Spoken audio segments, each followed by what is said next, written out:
बिस्मिल्लाहिर्रहमानिर्रहीम, अस्सलाम वालेकुम। मैं समी इब्राहिम हूँ और मेरे साथ हैं जुल्करनैन इकबाल और जनाब सदीक जान, और डिस्कस करेंगे फिर हमारी अदालतें, क्योंकि सियासत का बड़ा गहरा ताल्लुक़ हो गया है अब अदालतों से। और पार्लियामेंट तो है नहीं, सियासी जो इश्यूज़ हैं वो तय हो रहे हैं अदालतों में। अदालत में एक तो आप बात करेंगे आज 28 तारीख को जो केस की समाअत है, इम्पॉर्टेंट केस है, फैज़ाबाद धरना नज़रसानी केस। आज एक और इसमें डेवलपमेंट हुई है। डायरेक्टर जनरल इंटेलिजेंस ब्यूरो ने दरख्वास्त दायर की है कि वो रिव्यू की जो उनकी जो दरख्वास्त है उसको वो वापस लेना चाहते हैं। क्यों वापस लेना चाहते हैं, क्या वापस भी होगी या नहीं, ये बात करेंगे। लेकिन आगाज़ जुल्करनैन हम करेंगे वो जो इंफॉर्मेशन कमीशन का जो फ़ैसला था, जिसको हाई कोर्ट ने फिर उसको नल एंड वाइड करार दे दिया। सुप्रीम कोर्ट ने रिकॉर्ड देने से इनकार कर दिया कि कितने उनके एम्प्लॉइज़ हैं। अब ये मुकदमा है कल, तो क्या इसमें आप व्हाट डू यू सी, क्या इसकी अहमियत क्या है? देखिए समीर साहब, अहमियत तो इसकी बहुत है इस लिहाज से कि सुप्रीम कोर्ट की जानिब से जो हमेशा से कहा जाता है जी, राइट टू इंफॉर्मेशन और आर्टिकल 19 है कि हर दौर में हर चीफ जस्टिस ने बड़ी इसकी प्रोटेक्शन का भी अपनी तरफ से जिक्र किया और कहा है कि जी बड़ा ज़रूरी चीज़ है। लेकिन जब सिर्फ इतना मांगा गया एक शहरी की जानिब से कि जी कितने एम्प्लॉइज़ हैं और कौन कौन से हैं, उनकी सैलरीज वगैरह क्या हैं, तो वो तफसीलात देने से इनकार कर दिया गया। उनमें मेल कितने हैं, फ़ीमेल कितने हैं, ये भी नहीं बताया गया। किस ग्रेड के अफसरान हैं, इन तमाम तफसीलात को छुपाया गया और बल्कि रुजू कर लिया गया इंफॉर्मेशन कमीशन के इस ऑर्डर के ख़िलाफ़। पहले ख़ुद इनकार किया गया, फिर जब वो शहरी इंफॉर्मेशन कमीशन में गया, वहाँ से ऑर्डर ले के आया तो फिर इनकार हो गया और मामला चला गया हाई कोर्ट में। हाई कोर्ट ने क्वैश कर दिया राइट टू इंफॉर्मेशन के तहत इंफॉर्मेशन कमीशन का जो ऑर्डर था। किस कानून के तहत किया क्वाश? सर 199 में नहीं, जो चाहे वो कर सकते हैं। उन्होंने कहा आईनी इदारे जो है ना उनकी आप इंफॉर्मेशन इस तरह से तो ये सिर्फ गैर आईनी इदारे सिर्फ पाकिस्तान के अवाम नहीं, जो कानून के मुताबिक नीचे कानून। ये कैसा कानून है कि जिसमें सुप्रीम कोर्ट के आप लोग पूछे कि कितने लोग काम करते हैं और वो कहें नहीं जी, ये तो बड़ा मसला बन जाएगा।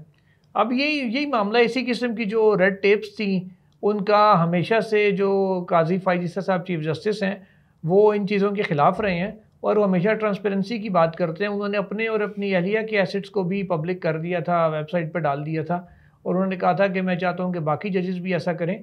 और अभी इतला ही है, मुझे कल पता चला था ये कि चीफ जस्टिस साहब ने जो तमाम जो स्टाफ है सुप्रीम कोर्ट का उसकी डिटेल्स मांगी थी, तो गालिबन वो इसी हवाले से उन्होंने उनकी जानिब से मांगी गई थी। और एन मुमकिन है कि कल जब इस केस की समाअत हो उसके बाद इस जो तमाम इन्फॉर्मेशन है उसको पब्लिक खुद से सुप्रीम कोर्ट की वेबसाइट के ऊपर कर दिया जाए। तो ये बड़ी इंपॉर्टेंट है इस लिहाज से कि शुरू से जो मोहतरम चीफ जस्टिस का मौक़िफ़ रहा है ट्रांसपेरेंसी का और डिटेल्स सामने लाने का, वो कहते हैं कि जितनी ट्रांसपेरेंसी होगी उतनी जो है ना वो मामला क्लियर रहेंगे और डाउट्स जो है ना वो क्रिएट नहीं होंगे। तो इसलिए बड़ी ये अहम चीज़ है और एन मुमकिन है कि कल किसी भी वक्त या उस ऑर्डर के नतीजे में परसों ये रुजू जो किया गया था शहरी को, ना सिर्फ उसको इन्फॉर्मेशन मिले बल्कि वेबसाइट के ऊपर ऑफिशियली पब्लिक कर दिया जाए। वैसे एक बात तो मैंने देखी है सदीक, भले आप जवाब दें, जुल्करनैन भले आप, ये जो ताकतवर इदारे हैं ना, चाहे वो सुप्रीम कोर्ट हो, इसमें पार्लियामेंट भी शामिल है और फिर हमारे जो अस्करी इदारे हैं वो भी शामिल हैं, अपने मामलात पर ये कोई इन्फॉर्मेशन देने के लिए तैयार नहीं होते। हर चीज़ को, चाहे इनकी अपनी एडमिनिस्ट्रेटिव चीज़ें हैं, चाहे अकाउंटेबिलिटी है, चाहे कोई किसी भी इंफॉर्मेशन है चीज़ की, वो कहते हैं जी वो हम नहीं देंगे। लेकिन जो पाकिस्तान के अवाम हैं उनसे हर चीज़ मालूम करते हैं, उनकी हर चीज़ ओपन है, पता है सबको।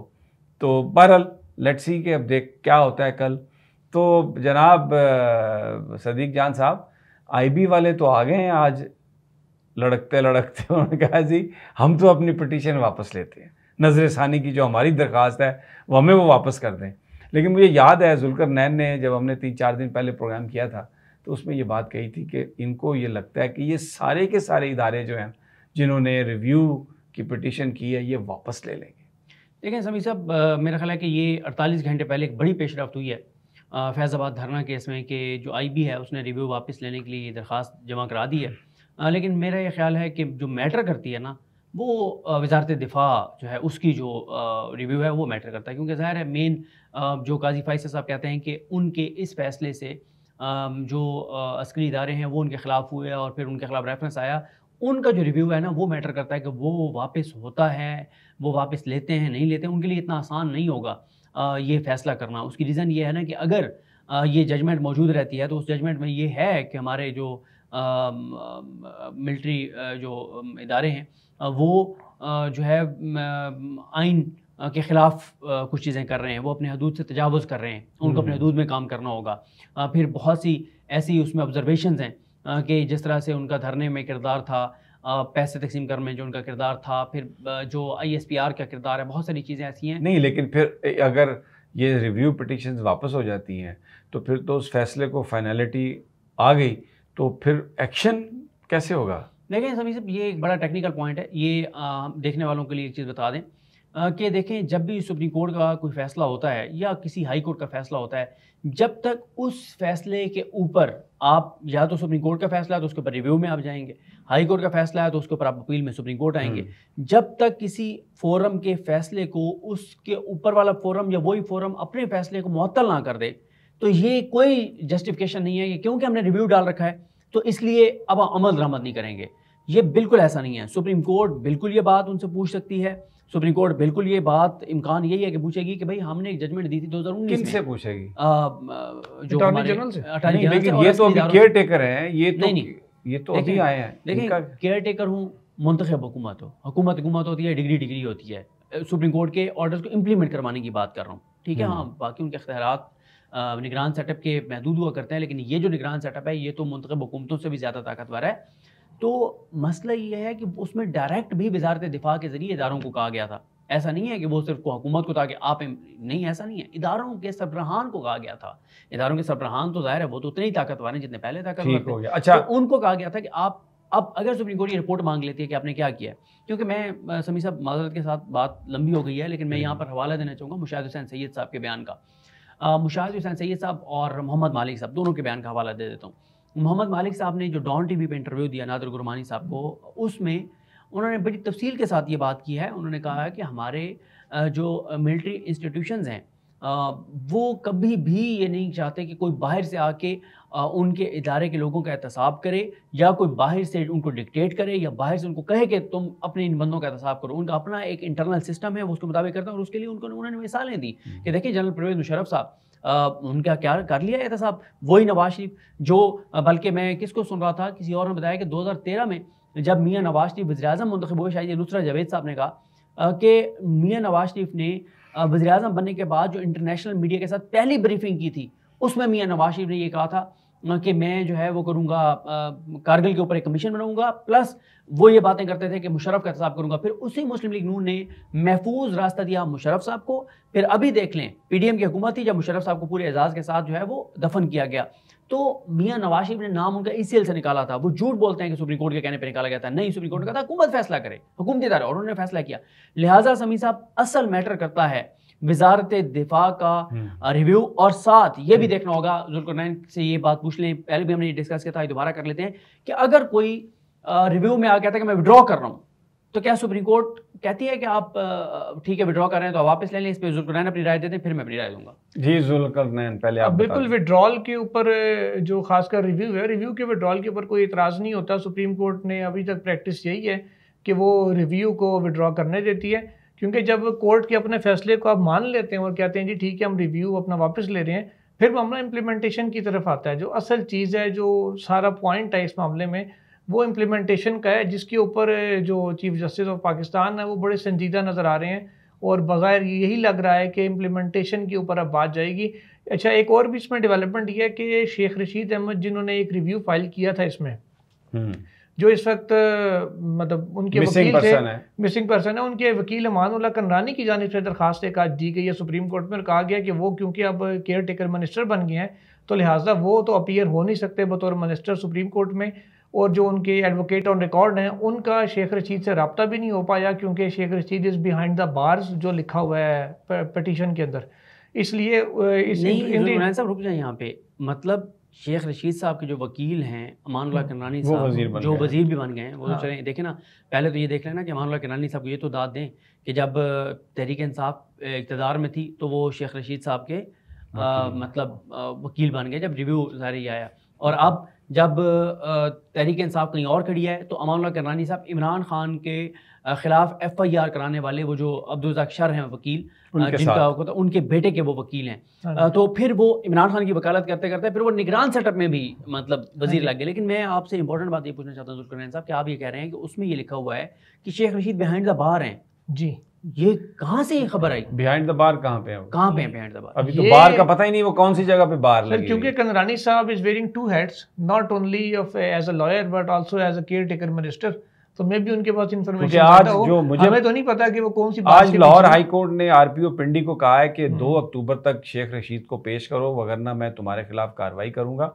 करे अदालत कार्रवाई करेगी, क्योंकि जो लोग उठा के ले गए हैं वीडियोस में, CCTV में, वो पुलिस है और कुछ सादा लिबास में। मैं खबर दे देता हूँ, मैं वो खबर दे देता हूँ। शेख रशीद के करीबी जो ज़राए हैं वो ये बताते हैं कि पुलिस की जानिब से शेख रशीद के जो वकला हैं उनको कहा गया है कि अगर आप अपनी पिटीशन हाई कोर्ट से विड्रॉ कर लें तो शेख रशीद को हम छोड़ देंगे। ये बात उनके वकला को, तो इसका मतलब है कि इट इज़ वेरी लाइकली कि उनके वकला जो हैं वो पिटीशन को विड्रॉ कर सकते हैं। नहीं, उनके जो वही उनके जो शेख रशीद साहब के जो फैमिली ज़राए हैं उनसे जो मेरी बात हुई वो कहते हैं कि उनके वकला का ये ख्याल है कि हमने इस्लामाबाद हाई कोर्ट जाना था, वहाँ तो हम नहीं गए, हम रुक गए पुलिस के इस बात पर।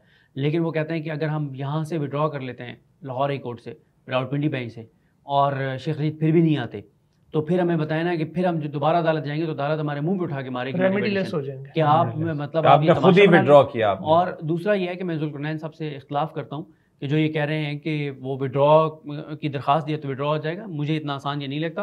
देखिए रिव्यू विड्रॉ हो जाएगा, फिर मामला इम्प्लीमेंटेशन पे जाएगा। जो पिटीशन है ना 184(3) में, उसका विड्रॉल कोर्ट की मर्जी से होता है, वैसे तो रिव्यू भी कोर्ट की मर्जी से विड्रॉ होगा। मैं ये अर्ज कर रहा हूँ ये नहीं होगा। उसकी वजह है कि काजी फाइज़ साहब कहेंगे कि 4 साल हो गए आपका रिव्यू पड़ा हुआ था, अब आपको याद आया नहीं, अब आप दलाइल दें, आप रिव्यू वापस नहीं होगा क्योंकि वैसे ही 184(3) का मामला है। ठीक हो गया। अच्छा, अब एक और जुल्करनैन, कुछ पता चला कि सरदार तारिक मसूद साहब ने मज़हर नकवी साहब के बारे में जो कंप्लेंट्स थी उन पर जो अपना जवाब भेजा है, कोई किसी लाइक माइंडेड सहाफ़ी से, व्लॉगर से कोई आपको इन्फॉर्मेशन मिली? क्योंकि मुझे याद है कि काजी फायज़ साहब और ये बाकी जो ख़त लिखते थे तो वो जिसको लिखते थे वहाँ पहुँचने से पहले मीडिया में आ जाता था, तो अब कोई ऐसी कहानी चल रही है? नहीं, अभी तक तो वो इनवेलप खुला ही नहीं है जो उन्होंने सील करके भेजा था।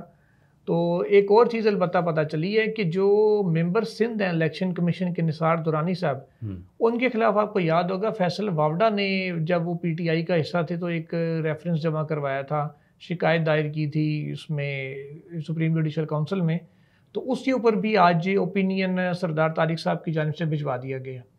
तो ये एक के बाद एक ओपिनियन आते जा रहे हैं। ओपिनियन का ऐसा लग रहा है कि ओपिनियन का भी जो परनाला है वो खुल गया, लेकिन मैं धड़ाधड़ आ रहे हैं ओपिनियन। ये मैं एक चीज़ आपको बता दूं, एक बहुत ज़्यादा एक बयानिया बनाने की कोशिश की जा रही है कि जनाब देखें सरदार तारिक मसूद साहब पे बड़े इल्ज़ाम लगते हैं कि वो बड़े प्रो हैं कहीं पे और बड़े एंटी हैं, ये बंदियाल साहब और इन सारों। लेकिन देखें ना यार, इतना फेयर आदमी है कि उसने बंदियाल साहब और इजाज़ुल हसन साहब को क्लीन चिट दे दी। भाई ये कौन होते हैं क्लीन चिट देने वाले? पहली बात। दूसरी बात यह है कि उनके फैसलों के ऊपर कंप्लेंट्स जो हैं वो भेजी गई थी, और ये सुप्रीम कोर्ट की जजमेंट भी है, सुप्रीम जुडिशल काउंसिल भी माजी में कह चुकी है कि किसी जज के जुडिशल ऑर्डर के खिलाफ आप जाके और सुप्रीम जुडिशल काउंसिल में रेफरेंस या शिकायत नहीं डाल सकते। तो ये बयान ये ना बनाए कि सरदार तारिक मसूद साहब जो है वो बहुत फेयर। हाँ, जस्टिस मज़ाहिर अली अकबर नकवी साहब का हमें पता है कि उनका रेफरेंस कैसे शुरू हुआ, क्यों शुरू हुआ।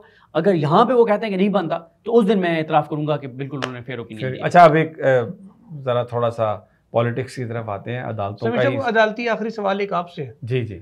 आपके और चौधरी गुलाम हुसैन साहब के वकील हैं इम्तियाज़ सदीकी साहब, उन्होंने प्रैक्टिस एंड प्रोसीजर बिल में आज एक अपना जवाब सुप्रीम कोर्ट में जमा कराया। वो मैं चाहूँगा आप उनके क्लाइंट हैं, आप ज़रा तफसील वो शेयर करें।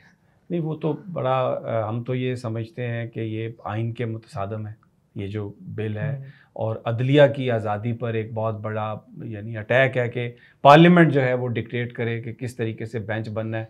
और फिर इससे पहले भी ये बात डिस्कस हो चुकी है कि अगर वो जो कमेटी है फैसला करे कि चीफ जस्टिस साहब कोयटा चले जाएंगे तो फिर वो सुप्रीम कोर्ट कहाँ पे एग्जिस्ट करेगी। तो ये मैं तो जेन्युइनली समझता हूँ ये बात, कोई भी हुकूमत करती तो हम बिल्कुल उसके खिलाफ जाते।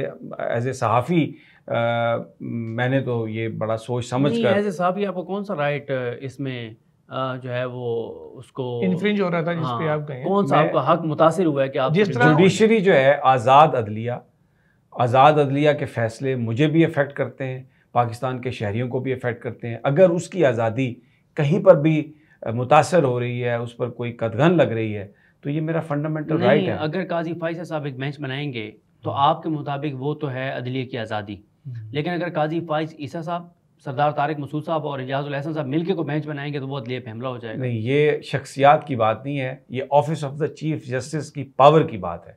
जो चीफ जज है पाकिस्तान का, उसको इतना इख्तियार होना चाहिए कि वो पाकिस्तान के अवाम के लिए अगर उसने कोई नोटिस लेना है तो वो नोटिस ले सके। अगर आप उसको कमेटीज़ का पाबंद बना देंगे तो इसका मतलब है चीफ जस्टिस तो एग्जिस्ट ही नहीं कर रहा, office of the chief justice is not existing. फिर इसका मतलब है कि उसको एक कमेटी कंट्रोल कर रही है। नहीं तो वैसे समीर साहब इसकी मेंटेनेबिलिटी पे अगर बात करूँ छोटी सी, कि नवाज शरीफ साहब की तकरीरों पे पाबंदी लगाती है, कुछ सहाफ़ी हाई कोर्ट चले जाते हैं, एक चीफ जस्टिस ऑफ पाकिस्तान के इख्तियारात का मामला आता है, फिर कुछ सहाफ़ी सुप्रीम कोर्ट चले जाते हैं। जब 2018 का इलेक्शन आया तो उस वक्त की गवर्नमेंट ने, पार्लियामेंट ने एक तरमीम की और कहा कि जी ये असासे की तफसील देने में के पाबंद नहीं होंगे। फिर 2 सहाफ़ी सुप्रीम कोर्ट चले गए। तो ये हम सहाफ़ियों का यही काम रहे कि हुकूमत आए तो ओहदे लेना, हुकूमत से जाए तो पटिशन फाइल करना। मेरी आपसे ये दरख्वास्त होगी कि don't mix oranges and apples. Chief justice के ऑफिस को इख्तियारात उसके ख़त्म करना, सुप्रीम कोर्ट में चीफ जस्टिस का ऑफिस अमली तौर पर ख़त्म करना और एक कमेटी को उसका इख्तियार दे देना, ये बहुत बड़ा इशू है और ये पूरे पाकिस्तान पर इसका इम्पैक्ट है। ज़रा सोचें आप इसको। जैसे मैंने पहले कहा कि वो कमेटी के 2 मेंबर मिलकर ये फैसला कर लें कि चीफ जस्टिस जाके बैठेगा कराची, तो इसका मतलब है कि यहाँ पर कौन होगा चीफ सुप्रीम कोर्ट को देखने के लिए? तो चीफ जस्टिस वहाँ भी बैठ के चीफ जस्टिस ही होंगे। नहीं, वो जो फिर कराची बिठा दें, फिर यहाँ पे बिठाने की क्या जरूरत है? कमजोर थोड़ी हो जाएंगे। कमजोर तो हो गए जिसकी वजह से वो गए वहां पर। अगर चीफ जस्टिस को खुद ही इख्तियार नहीं है कि वो कौन से शहर में रह सकता है, तो वो मुझे और आपके लिए क्या फैसला करेगा और हमें क्या वो इंसाफ देगा? मेरा ये ख्याल है। इसलिए हम अदालत में गए, अब अदालत की मर्जी, अदालत इस पे कोई भी फैसला करे, हमें वो काबिल कबूल। अब मैं पॉलिटिक्स की तरफ, मेरा आपसे सवाल है जनाब जुल्कर किबला जावेद सदीक जान साहब, ये वो अडियाला जेल में इमरान खान साहब को लाने की बात, उन्होंने तो ये कहा कि मैं तो वकीलों से कहता हूँ विड्रॉ करें, मैं तो नहीं जाना चाहता, मैं बस आज़ादी के लिए, सियासत के लिए जेल में रहना गुनाह है, लेकिन अगर आप अपने मुल्क की आज़ादी के लिए जेल में हैं तो वो इबादत है और मैं इबादत समझ के यहाँ पे रह रहा हूँ। लेकिन जो उन्होंने एक बात कही कि मैं यहाँ पे एडजस्ट हो गया हूँ, उसके बाद मुझे लगता है कि ये बात तो पसंद नहीं आएगी लोगों को। वो तो भेजेंगे फिर कि अच्छा वहाँ पे एडजस्ट हो गया, तो एडजस्ट तो नहीं होने देना। समीर साहब 5 अगस्त को इमरान खान गिरफ्तार हुए, 5 अगस्त से लेके और आज क्या तारीख है? 26 सितंबर। 5 अगस्त से लेके 25 सितंबर तक, यानी कल तक की बात करें तो इमरान खान ये कह रहे थे कि मुझे जो है वो शिफ्ट करें अडियाला। नहीं कहा उन्होंने। ठीक, नहीं इमरान खान के वकला ने, चलिए इमरान खान ने नहीं कहा, उनके वकला कह रहे थे। वकला को उन्होंने साइन करके ठीक है, अच्छा चलिए, वकला का ये था कि भाई इमरान खान को वहाँ पे शिफ्ट करें, लेकिन सब कह रहे थे कि नहीं ये अटक ही रहेगा ऐसी की तैसी। जब अब इमरान खान कह रहा है कि मैं एडजस्ट हो गया हूँ और अडियाला ही इधर अटक ही रहूँगा और मुझे नहीं B क्लास चाहिए, वो कहते चलो उधर आओ, आप अडियाला ही जाओगे। तो ये खान तो पहले दिन ही कहते थे कि मैं इतने रहने, तो वो उससे दिन भेजते थे, 2-4 दिन बाद फैसला आ जाता है कि इसको अडियाला भेजे। ये खान साहब के लिए भी सबक है कि आइंदा जो करना हो वो कहेंगे मैंने ये नहीं करना, ताकि वो फिर हो जाए, उसके उलट कहें। तो Zulqarnain, you want to add to that anything? Sir बात यह है कि खान साहब के अपने वकला ने ये पिटीशन की थी और अगर उनको ज़ाहिर अखबार भी उनके पास जा रहा है, उनके पास हर हेयरिंग की रिपोर्ट अखबार में छपी भी होती है, तो वो देख रहे होंगे बाज़ औक़ात PTV पे जो उनको अवेलेबल है उस पर भी कभी नहीं इमरान खान को जो अखबार दिया जा रहा है, रोज़नामा अच्छा बुरा, रोज़नामा कोराम मचा, इस तरह के अखबार दिए जा रहे हैं जो भी है उसमें कोर्ट तो छपती है ना सर, वो स्पेशल हो सकता है, स्पेशल छपते हो। अच्छा हाँ, वो रोज़नामा प्लेटलेट्स, रोज़नामा इस तरह के। अच्छा जनाब, बात ये बिल्कुल अब ऐसे ही है, लेकिन जो अदालत जो आना चाहते थे अडियाला या इस्लामाबाद, हो उसकी वजह ये थी कि उनके वकला ये चाहते थे कि जो साइफर ट्रायल है ये ओपन कोर्ट में हो, ये इस तरह ना हो, बंद अदालतों में ना हो, ताकि लोगों को, कौम को पूरी उसकी जो प्रोसीडिंग्स है उसका इल्म हो। और अब जो इस्लामाबाद हाई कोर्ट ने फ़ैसला दिया है उसमें उन्होंने ये कहा है कि जो साइफर ट्रायल है ये इस्लामाबाद में होगा नेक्स्ट हियरिंग, और ओपन कोर्ट में होगा। तो जनाब नहीं सर, नहीं वो बेल पिटीशन बेल पिटीशन नहीं सर, आप mix कर रहे हैं। नहीं उन्होंने कहा कि जो ट्रायल है ना, नेक्स्ट जो ट्रायल है, नहीं सर, साइफर का नेक्स्ट जो ट्रायल है ना सर, जो उसकी जो नेक्स्ट हेयरिंग है ना, इस पे नेक्स्ट में बात करेंगे, आप मिक्स कर रहे हैं। उन्होंने सर, कहा कि इस्लामाबाद हाई कोर्ट की समाअत ओपन होगी, नहीं बेल वो ट्रायल कोर्ट की नहीं कही। उन्होंने कहा कि जो समाअत है ना इसकी साइफर की, वो जो नेक्स्ट हेयरिंग है ना, that will be in Islamabad. नहीं सर, आप दो बेल पिटीशन की है, वो इस्लामाबाद हाई कोर्ट ने अच्छा, अपनी हद तक ऑर्डर दिया। मैं तो बहरहाल वो ट्रायल कोर्ट की हद तक नहीं। मैं तो यही समझ रहा था सर, आप बड़े सादे हैं। मैं सादा हूँ या खुश? बहुत सी बातें अब इस वीडियो के खत्म होने के बाद होंगी। चले, anything else you guys want to add? बस आज के लिए इतना ही। चलें जनाब, इजाजत दीजिए, तो इंशाल्लाह कल फिर मुलाकात होगी। अल्लाह निगहबान।